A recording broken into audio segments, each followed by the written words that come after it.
if you like figures and anime as well, it's definitely worth a go. Very nicely sculpted. Hello, this is BJ from Hearns Hobbies, and I'm going to be looking at a figure kit today. It's going to be this one. This is a Hasegawa resin kit in 1/12 scale, and it's an animation style. I think I've done open boxing on other anime type ones, which are quite interesting. And 12 scale is quite a common scale for figurines. Quite often figure collectors or builders would get 12 scale, which is quite a large figure. 12 scale is 150 mil, so by themselves they look really good. Or you can bundle them up with a 1/12 scale kit, say a motorcycle is quite common to put together with these and make a little diorama. So on the back here you see a photograph, or a couple of photographs of the actual finished model, which is very, very similar to the frontal box art picture there. Done a really good job with the sculpting. So this one's called Sasha Ilyushina, and she's a policewoman. So let's crack it open and have a look. Now with the Hasegawa resin, so I guess resin kits are quite often called garage kits because pretty much anyone can produce them, but you do need quite a bit of skill in making them clean and classy. And that's something that Hasegawa has been able to do. I guess with a large manufacturer like Hasegawa, they've been able to spend some time making sure that the molds are really crisp. And well, the important part is to have the master model extremely well done and then thought out by the way that it's broken down. So we've got an instruction manual, we've got some decals here, which we'll look at a bit later. Let's concentrate on the resin parts. So they're always very well packed in bubble wrap.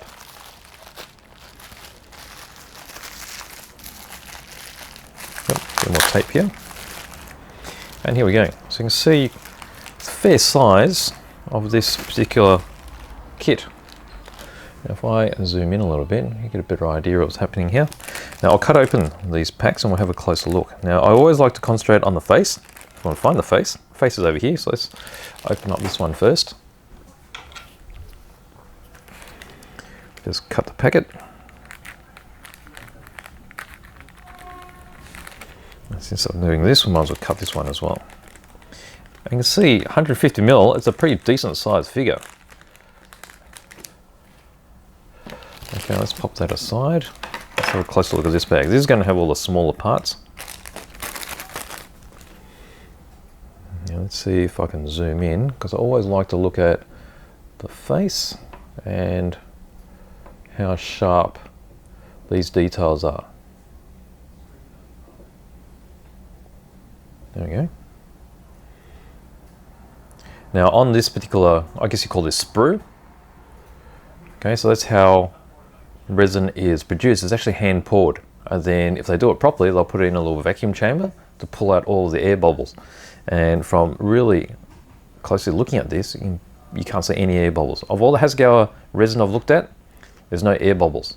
If it's a real garage kit, where it's just hand poured without vacuum, you quite often see air bubbles accumulating around here, where it will get trapped underneath these pore lines. But this is exceptional. And also how clean they are. There's hardly any sprue. Oh, sorry, not sprue. I should say mold lines. So sprue is this stuff here, which you're going to cut off. And they've thought about where they put these too, so that there's minimum cutting and cleaning up involved. Okay, going back to the face. Okay, so it's the face and the neck and the front of the bust all in one piece, which is a good idea because then you don't have any join lines. Quite often the heads are separated from the neck and you'll have to fill it in with putty. But as I move this around, we'll try and get the shadows, and you can see that the eyebrows are actually molded in. Makes painting that easier. You've got the inset and really large anime style eyes. Very small pointed nose, sharp chin. So that's done really well. Now with the hair, you can see how the plaited ponytails are really nicely formed. These can be a nightmare if the mold lines aren't done properly, because then you have to re-sculpt everything. And then you'll see here how it's cut in the shape so that it fits the head perfectly. Okay, so that's the head and hair section. Now on the next piece, here we have the cap. So that's a police cap. And you see how there's a locating point here. So a locating point is just going to allow you to position it on top of the head there. We've got the front of the hair, the fringe. Quite often you'll find the figurines that are split with two sections of hair. so that it can encapsulate the head. And this also allows you to paint the hair separately and put it on afterwards so they can concentrate on the face. Just like if I brought this back, you can concentrate on these and you assemble them separately. So you're not forced to actually glue these together and try to paint around the hair. Okay, so that's the clever part about that planning the kit. We have an arm here with the gloves.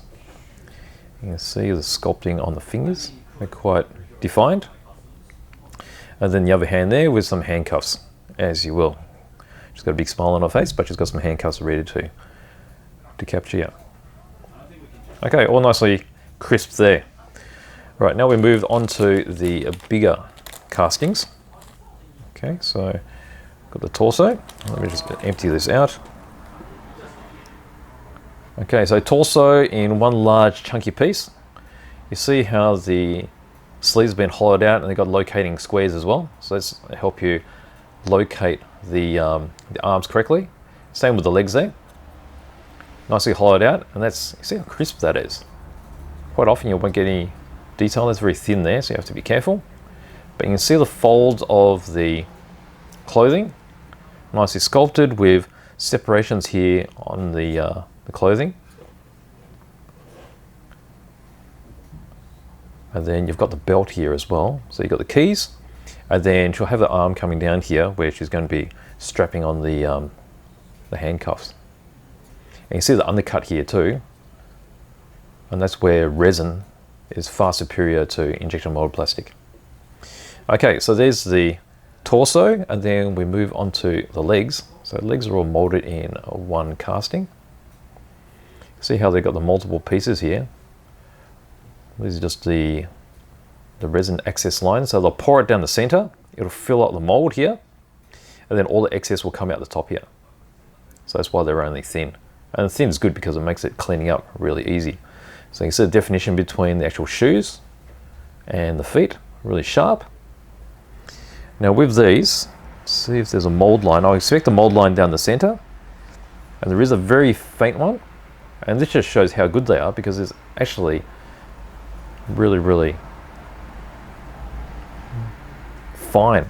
You only need to give this a very light sand, so there's very little chance of destroying any detail. You need to be careful here because these are pretty chunky because they need to get a lot of resin through these thicker parts, but that's really nice, nicely done. Okay, so there's the legs. You'll see the locating points here too, and you see that they're actually asymmetrical, so you can't get the wrong leg. You know, if you weren't being careful, if they had the same locator, you might put on the wrong leg in the wrong spot, but there's no chance of that happening here. Okay, so they're the legs. And then here we've got the finer detail. We've got the holster, and we've got a little radio. Okay, so the holster's got really nice detail too. You see how it looks like the flap is actually enclosed, and you've got the clip there.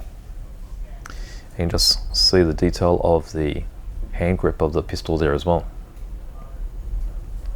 Okay, so they're all the bits and pieces, and if I get them all together, you'll just see that this is actually quite a complicated figure kit. Usually you only get arms, legs, and a head. Okay, but they've been able to separate a lot of components. Separating them makes the painting easier because you can concentrate on your flesh tones, the hair, and then all the other bits and pieces, and then assemble it later. You can actually press fit it. But if you do glue this together, you'll be needing super glue. Like all resin needs cyanoacrylate glue to glue it together. Okay, so there you go. What else we need now? Okay, I should go through the other little bits. So we're almost finished there. But it also comes with some decals. The decals are a nice touch. Okay, small decal sheet here. And these decals come with the eyes.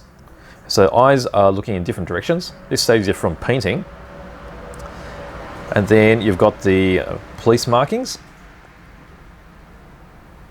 So you've got a bit of choice there. And if you do stuff these up, you have choices of other ones as well. Different direction though. Okay, so there's the decals, and then we end up with a manual.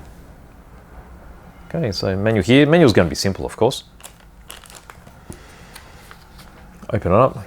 This is basically a legend of all the parts and also the assembly manual. Okay, so you've got the fringe of the hair, you've got the head, the cap, back of the hair, your torso, arms, holster, radio, and your legs. And then over here we've got a paint chart. So Hasegawa uses the paint charts and codes of GSI. So in the black backing, that's all the lacquer Mr. Color numbers, and then the H's, they're the Aqueous Hobby numbers, the water-based stuff. But then on this side, you've got a guide of color painting and also decals. So there's all the eye decals and whereabouts they go. That's practically it. So pretty straightforward. So there you go. There's my open boxing of this Hasegawa 1/12 scale kit. This is the police woman, Sasha Alushina. Really nice kit. If you like figures and anime as well, it's definitely worth a go. Very nicely sculpted. So thank you for watching, and if you liked the video, please give me a like below, and if you'd like to see more, think about subscribing. So thank you very much.